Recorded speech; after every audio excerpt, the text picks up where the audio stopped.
जनसंवाद न्यूज, सत्य आणि विश्वासाची बातमी। पूर्व मनसेतून एका तरुणावर कोयत्याने प्राणघातक हल्ला केल्याची घटना उल्हासनगरच्या रमाबाई आंबेडकर नगरमध्ये घडली आहे। आता या हल्ल्याप्रकरणी उल्हासनगर पोलीस ठाण्यात गुन्हा दाखल करण्यात आला असून पोलीस आरोपींचा शोध घेत आहेत। साहिल जोगदांडे असं जखमी झालेल्या तरुणाचं नाव आहे। साहिल हा आज सकाळी रमाबाई आंबेडकर नगरच्या चेतना बुद्ध विहार या ठिकाणी उभा असताना अचानक 6 ते 7 जणांच्या टोळीने कोयत्याने हल्ला केला।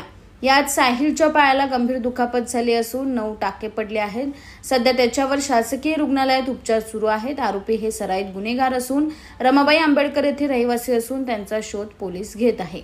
साहिल किशोर जोगदंडे माझं नाव आहे आणि मी घरातून आलो आणि बुद्धार खोल लागलो तर वरतून 10-15 जण आले। तर मला विचारलं, तुम्ही 14 एप्रिल पासून हरकत करताय, मी बघतोय तुम्हाला।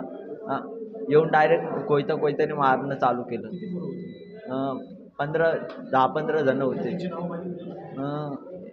एक्का उर्फ एक्का आहे त्याचं नाव, पण त्याचं नाव सुनील आहे।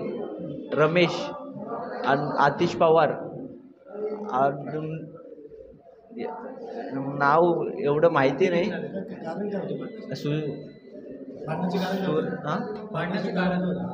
भांडण्याचे कारण काहीच नाही विषय।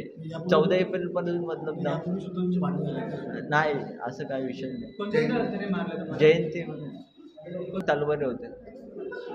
अंबरनाथ पार्ले गांव में खुल चुका है एक ऐसा प्रीमियम रेस्टोरेंट जहां आपको मिलता है डिलीशियस फूड, साथ एक कॉजी इंटीरियर का आनंद। Welcome to Noon to Moon. हर कॉर्नर आपको अपने एक अलग वर्ल्ड में ले जा सकता है। फैमिली मीटअप्स, गैदरिंग्स या अपने special dinner, non veg to veg. इनके मेन्यू में आपको हर तरह के डिलीशियस मिलते रहेंगे। इसलिए स्पेशल सिंधी डिशेस, जहाँ आपको मिलेगा एक वाइड वैरायटी ऑफ डिशेस, हर एक टेस्ट बर्ड को सॅटिस्फाय कर सके।